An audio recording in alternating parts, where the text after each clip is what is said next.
নমস্কার সবাইকে। আজকের লাইভ শুরু করছি। আজকের লাইভের বিষয়বস্তু হচ্ছে যে আজকের লাইভের বিষয়বস্তুটা আমরা খুব কি বলবো বেটার এবং খুবই একটা আরামদায়ক শব্দ বলা যেতে পারে, সেটা হচ্ছে সুখ। সুখ বলতেই আমরা যেটা প্রথমে আমাদের মাথায় আসে যে টাকা পয়সা থাকলেই সুখ হয় না।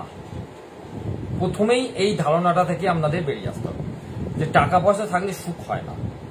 সুখ অনেকের কাছে ভাগ্য, হ্যাঁ, মানে ভাগ্যটাই সুখ হতে পারে। মানে যদি আপনি মনে করেন যে আপনি সুখী, তাহলে আপনার ভাগ্য আপনার সাথ দেবে। আর যদি মনে করেন যে আপনি সুখী নন, তাহলে আপনার ভাগ্য কখনোই সাথ দেবে না। তার অনেক উদাহরণ আছে। আমি একটা উদাহরণ সবার শেষে বলব। আজকের ঘটনা, একটা ঘটনা ঘটেছে, সেই ঘটনাটা আমি শেষে শেয়ার করবো আপনাদের সঙ্গে। তার আগে বলি যে বর্তমান মুহূর্তে আমরা প্রেজেন্টের উপর যদি দাঁড়াই, তাহলে আমরা সুখটাকে অনুভব করব। সেটা কিরকম? সেটা এরকম যে ধরুন আপনি একটা পাস্টের কোনো ঘটনাকে নিয়ে এত বেশি চিন্তা করছেন যেটা আপনার মাইন্ডকে অনেক বেশি ডিস্টার্ব করছে, এবং সেই মাইন্ডকে ডিস্টার্বের ফলে আপনার প্রেজেন্ট ভালো হচ্ছে না এবং ফিউচারটা আরো ভালো হবে। তাই প্রেজেন্টের ঘটনার উপর আপনাকে দাঁড়াতে হবে, প্রেজেন্ট মুভমেন্টের উপর আপনাকে দাঁড়াতে হবে। আর কি করতে হবে যে 5 মিনিটের এই ধরনের ক্ষেত্রে 5 মিনিটে আপনাকে মাইন্ড ফ্রেশ একটা মেডিটেশন করতে 5 মিনিট, তাহলেই দেখবেন আপনার প্রেজেন্ট মুভমেন্টটা অনেক বেশি স্থিতিশীল হয়ে গেছে, মানে অনেক বেশি ক্রিয়েটিভ ভাবে কাজ করছে। দ্বিতীয় হচ্ছে যে কৃতজ্ঞতা অনুশীলন, যেটা আমি প্রতিদিন রাত্রিরে করি। যে কৃতজ্ঞতা অনুশীলন যদি আপনি করেন, তাহলে আপনার মধ্যে সুখের একটা প্রভাব আপনি বুঝতে পারবেন। কেন বলুন তো? কারণ আপনি যে কারণে বেঁচে আছেন বা যে কারণে আপনার মনে হচ্ছে যে আপনি বেঁচে আছেন, সেই কারণগুলোকে আপনি তুলছেন এবং সেই কারণগুলো আপনি সবার সামনে শেয়ার করছেন। তার জন্য আপনার মধ্যে সবসময় একটা ভালো অনুভূতি কাজ করবে। তারপরে হচ্ছে যে প্রতিদিন রাতে আমরা যদি 3টে ভালো ঘটনা লিখে রাখি, 3টে ভালো ঘটনা আপনাকে লিখে রাখতে হবে প্রতিদিন রাতে শোয়ার আগে। যে কোনো হতে পারে। হয়তো আপনি স্কুল থেকে বাড়ি ফিরছেন বাচ্চাকে নিয়ে, সেই সময় হয়তো একটা খুব ভালো ঘটনা ঘটলো যেটা আপনার মনকে ছুঁয়ে গেল, সেটাই আপনি লিখুন। আপনি প্রতিদিনই বাড়ি ফেরেন টোটো করে, হয়তো আজকে টোটোটা ঠিক সময় মতো পেয়ে গেছেন, সেটাকেই লিখে রাখুন। রাত্রিরে ফিরলেন বা রাত্রিরে হয়তো কোনো জায়গাতে শপিং করে এলেন, কিছু একটা নিয়ে এলেন, এসে দেখছেন যে বাড়িতে আপনার খুব প্রিয় একজন আত্মীয় এসেছে, তাই সেটাই আপনার কাছে প্রিয়, সেটাও লিখে রাখবেন। অর্থাৎ এই 3টে ঘটনা, ভালো ঘটনা, আপনাকে অনেক বেশি সুখের জায়গায় পৌঁছে দেবে। আর হচ্ছে কি যে সম্পর্ক এবং পরিবারের সঙ্গে আপনাকে সপ্তাহে একটা দিন ভালো সম্পর্ক তৈরি করতে হবে। একদিন না হোক 15 দিন অন্তর, আপনার বিশেষ করে আপনার বাচ্চার সঙ্গে একটা ভালো সম্পর্কে আপনাকে রাখতে হবে। বাচ্চার সঙ্গে বসে গেম খেলুন, বাচ্চার সঙ্গে বসে কথা বলুন। বাচ্চা যদি বড় হয়ে যাচ্ছে, যেমন ক্লাস 3-4 পড়ছে, তখন তার সঙ্গে বসে গেম খেলুন। এবং 3-4 ঘটনাকেই সাক্ষী করে একটা ঘটনা আজকে আমি আপনাকে শেয়ার করবো একটু পরে। সময় না টাকা, that is a important chapter. সময় না টাকা। অবশ্যই আপনারা বলবেন টাকা, আর আমি বলবো সময়। কেন জানেন? কারণ আপনি টাকা রোজগার করতে করতে সময়টা যে কখন আপনার হাত দিয়ে বেরিয়ে গেছে সেটা আপনি খেয়ালই করেন। আপনি টাকা রোজগার করতে করতে আপনার বয়স 45 থেকে 60-এ চলে গেছে, আপনি খেয়ালই করেন। যখন 60 হয়ে গেল তখন আপনার কাছে প্রচুর টাকা, কিন্তু আপনার শরীরে সেই এনার্জি নেই, সেই জোর নেই, সেই এনার্জেটিক জায়গাগুলো নেই, কিন্তু আপনার কাছে টাকা আছে। আপনি টাকা দিয়ে না কিনতে পারবেন এনার্জি, না কিনতে পারবেন সময়, আর না কিনতে পারবেন আপনার অতীতে ঘটে যাওয়া সেই ভালো ভালো মুহূর্তগুলো, যেগুলো আপনাকে অনেক বেশি সুখের রাস্তা তৈরি করবে। তাহলে টাকাটা তো আপনার সুখ হলো না। তাহলে এখানে সুখ কোনটা? সুখ হচ্ছে আপনার ছোট ছোট ঘটনাগুলো, প্রতি মিনিটের যে নিজের পছন্দের মতো যে কাজটা আপনি করতে পারেন। যেমন ধরুন আপনি নিজের পছন্দ মতো সামনেই 15ই আগস্ট আছে, আপনার মন হচ্ছে আজ থেকে 10 বছর বা 15 বছর আগে যখন আমার বয়স 20-22 বছর ছিল না, 15 আগস্টে না খুব ঘুড়ি ওড়াতাম। এখন আর কে বলেছে আপনি পারবেন না? ওড়ান, আপনার ভালো লাগাটা তো তার মধ্যেই লুকিয়ে আছে। 15 আগস্টে না সবাই মিলে একটুখানি ওই জাতীয় পতাকা নিয়ে একটুখানি ঘোরাতাম, এই পাড়া পাড়া করতাম। এখনো করুন, কে বলেছে আপনি পারবেন না? সেটা তো আপনার ভেতরে আটকাচ্ছে আপনাকে। তাহলে আপনার পছন্দটাই আপনার সুখের কারণ হবে, টাকাটা নয়। কারণ আপনার কাছে টাকা আছে, কিন্তু এই সময় নেই। আপনার কাছে টাকা আছে, আপনি প্রচুর এই কাছে টাকা আছে, আপনি বলেন না না আজ 15 আগস্ট আমার কাজ অনেক অনেক কাজ, বাবা এত 15 আগস্ট প্রচুর কাজ, কাজটা লেট করলে হবে না। আপনি জানেন যদি আমি ওই কাজটা লেট করি তাহলে আমার ওখানে কিছুটা লস হয়ে যাবে, আমাকে যেতে।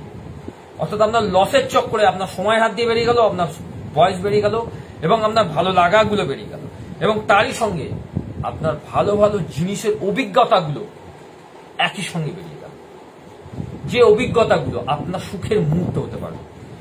সবচেয়ে ইম্পর্টেন্ট যে কাজটা আপনাকে করতে হবে, আপনি প্রতিদিনের একটা কাগজই নিন, খাতা নিতে হবে না, খাতা নিলে তো অনেক বড় ব্যাপার। 7 দিন করুন একটা কাজ, প্রতিদিন আপনার ভালো লাগা 3টে কারণ আপনি লিখুন, প্রতিদিন লিখুন ভালো লাগা 3টে কারণ। সেই ভালো লাগা 3টে কারণ আপনি জাস্ট শোয়ার আগে একবার ভেবে নিন যে এই কারণে আমার ভালো লেগেছে। তারপরে দিনটা আপনার শুরুটাই হবে ভালো দিন। আপনি চাইলেও খারাপ হতে পারবেন না, চাইলেও আপনি সেই খারাপ মুহূর্তের মধ্যে দাঁড়াতে পারবেন না। তার কারণ হচ্ছে যে আপনি তো চাইছেন না যে আপনার সঙ্গে খারাপ হোক, তাই আপনার সঙ্গে খারাপ হবে না, তাই আপনার সঙ্গে সুখ সব সময় বিরাজ করবে আপনার ভাগ্যের মতো। ভাগ্যের সঙ্গে যারা বলে আমার ভাগ্যেই তো সুখ নেই, তার মানে কথাটার মধ্যেই সেই নেগেটিভ কথাটাকে তুলে আনছে। তার ভাগ্যেই তো সুখ নেই, সে তো বলেই দিচ্ছে নেই, তাই সে আসবে কি করে? আর আপনি যদি বলেন যে আমার ভাগ্যের মধ্যেই তো সুখ আছে, আমি সুখকে আমন্ত্রণ করছি যে তুমি আমার সঙ্গে সবসময় থেকো, তাহলেই তো তার সঙ্গে সুখ থাকবে। যেমন কালকেও করেছি, পরশুদিনও করেছি, আজকেও করছি। আপনি ওরা বলুন আমার সঙ্গে, আমি ভালো আছি, আমি খুব ভালো আছি, আমি খুব ভালো আছি, আমি খুব ভালো আছি, আমি খুব ভালো আছি, আমি খুব ভালো আছি, আমি খুব ভালো আছি, আমি খুব ভালো আছি, আমি খুব ভালো আছি, আমি খুব ভালো আছি, আমি খুব ভালো আছি, আমি খুব ভালো আছি, আমি খুব ভালো আছি, আমি খুব ভালো আছি, আমি খুব ভালো আছি, আমি খুব ভালো আছি, আমি খুব ভালো আছি, আমি খুব ভালো আছি, আমি খুবই ভালো আছি, আমি খুবই ভালো আছি, আমি আজকের দিন খুবই ভালো কাটিয়েছি, তার জন্য থ্যাঙ্কস ফর ইউনিভার্স। আমি ইউনিভার্সের কাছে ধন্যবাদ জানাই যে তুমি আজকে আমার সঙ্গে যা যা কাজগুলোকে করতে দিয়েছো আমাকে, সেই সব কাজের জন্য, তার জন্য অশেষ অশেষ ধন্যবাদ। হয়তো কোনো কারণবশত সেই কাজের মধ্যে একটু হয়তো ভুল হয়ে গেছে, সেই ভুলগুলোর জন্য ইউনিভার্স তুমি আমাকে ক্ষমা করে দিও। হয়তো কোনো মানুষের দুঃখের কারণ হয়ে দাঁড়িয়েছি আমি আজকের দিনে, সেই দুঃখের কারণের জন্য ইউনিভার্স তুমি আমাকে ক্ষমা করে দিও। হয়তো কোনো মানুষকে কষ্ট দিতে পারি, কোনো প্রাণীকে কষ্ট দিতে পারি, কোনো উদ্ভিদকে কষ্ট দিতে পারি, সেই সব কারণের জন্য তুমি আমাকে ক্ষমা করে দিও universe. Thank you for universe যে তুমি আজকে আমাকে বাঁচিয়ে রেখেছো। থ্যাংক ইউ ফর ইউনিভার্স, তুমি আমার পরিবারের প্রত্যেকটা মানুষকে ভালো রেখেছো, আমার মেয়েদের ভালো রেখেছো, আমার মা বাবাকে ভালো রেখেছো, আমার পরিবারের প্রত্যেকটা সদস্যকে ভালো রেখেছো, দেশবাসীকে ভালো রেখেছো, এবং একই সঙ্গে তুমি আমাকে ভালো রেখেছো। কারণ আমি যে বেঁচে আছি, আমার চোখগুলো ভালো আছে, কান দুটো শুনতে পাচ্ছি, নাক দিয়ে নিঃশ্বাস নিতে পারছি, মুখ দিয়ে বলতে পারছি, হাত পা গুলো এখনো সবল হয়ে আছে, মনের ভেতরে এখনো খুব সুন্দর একটা মন সৃষ্টি হয়ে আছে, যা কিছু সবসময়। আমি আই লাভ ইউ ইউনিভার্স এই কারণে যে তোমাকে আমরা ভীষণ ভালোবাসি, কারণ তুমি তো সবার মধ্যেই আছো। অর্থাৎ এই কথাগুলো, এই জিনিসগুলো যদি আপনারা করতে পারেন, আমি 100% শিওর যে আপনাদের থেকে সুখ কখনো পালিয়ে যাবে না। কারণ আপনি তো যখন ঘুমোবেন, আপনি দেখুন সুখকে অনুভব করে ঘুমোচ্ছেন, আপনাকে মেডিসিন খেতে হবে না, আপনাকে কোনো ওষুধ খেতে হবে না। যদি বলেন স্যার এটা কি চ্যালেঞ্জ নিচ্ছেন, আমি চ্যালেঞ্জ নিতে পছন্দ করি, নিন না আপনারাও চ্যালেঞ্জ নিন, দেখুন না একটা এফেক্ট হয় কিনা। জাস্ট তো কথা, এখানে তো সাইড এফেক্ট বলে কিছু হবে না। আপনি যদি নিজে ভালো থাকেন তাহলে এর তো কোনো সাইড এফেক্ট নেই, উল্টে এর এফেক্টটাই বেশি। কারণ আপনার ভালো থাকার সঙ্গে সঙ্গে আপনার পরিবারটাও ভালো হয়ে যাবে, এবং এই পরিবার ভালো হওয়ার সঙ্গে সঙ্গে আপনার ফিলিং, আপনার অ্যাকশনস, আপনার বিহেভিয়ার, আপনার থট সব একই লাইনে কাজ করবে। এবং যে লাইনে কাজ করতে করতে আপনার মধ্যে ল অফ অ্যাট্রাকশনের প্রত্যেকটা ইমেজ পারফেক্ট হবে। যদি কোনো কারণবশত আপনার মানি ব্লকেজ হয়ে থাকে, সেই মানিটাও ভালো কাজ করবে। কেন কাজ করবে? কারণ আপনি তো ভালো চাইছেন মানুষের, আপনি তো খারাপ চাইছেন না। আপনি কি চাইছেন যে যার থেকে আমি টাকা পাই তার খারাপ হোক, সে আমাকে টাকা দিচ্ছে না তাকে খারাপ করি? যদি এই কথাটা বলে থাকেন, আপনি এটাকে উল্টো বলুন, দেখুন আপনার টাকা আপনি পেয়ে গেলেন। আপনাকে উল্টো বলতে হবে। কি বলতে হবে? আপনাকে বলতে হবে যে ইউনিভার্স, তুমি সেই মানুষটাকে ভালো রেখো যার থেকে আমি টাকা পাই, কারণ সে ভালো থাকলে তবেই সেই মানুষটা আমার কাছে এসে আমি যে তার থেকে টাকা পাই সেই টাকাটা সে দিতে পারবে। আর সে যদি খারাপ থাকে, সে তো কোনোদিন টাকা দিতে পারবে না। এই জিনিসটাই আমরা ভুল করি, উল্টো বলে দিই। একদমই নয়। করে দেখুন, যদি ফল না পান আমাকে অবশ্যই কমেন্ট করবেন, রিপ্লাই তো করবেন। এটাকে বলা হচ্ছে মানি ব্লকেজ অ্যাফার্মেশনস, মানি অ্যাফার্মেশনস বলা হয়। আজকের যে ঘটনাটা খুব আশ্চর্যজনক ঘটনা, একটা নাম বলছি না, কিছুই বলছি না, শুধু ঘটনাটা বলছি। আমাকে একজন ফোন করে বলছে, একটা স্কুলে আমি তাদেরকে আজকে একটা ব্যাচ দিয়েছি, ব্যাচগুলো দিয়েছি। আনফর্চুনেটলি সেই মেয়েটিকে ব্যাচটা দেওয়া হয়নি, কারণ ওরকম কয়েকটা মেয়েকেই বা কয়েকটা ছেলেকে আমি ব্যাচ দিইনি। কারণ তারা একটু পিছিয়ে বলতে এই কারণে যে তারা হয়তো ক্লাসে একটু অমনোযোগী থাকে, তারা প্রজেক্টটা করে কিন্তু একটু অমনোযোগী থেকে আমি নোটিস করেছি, বা মাঝে মাঝে কামাই করে ফেলে, যার ফলে সে ওই ব্যাচটা পেতে পারে।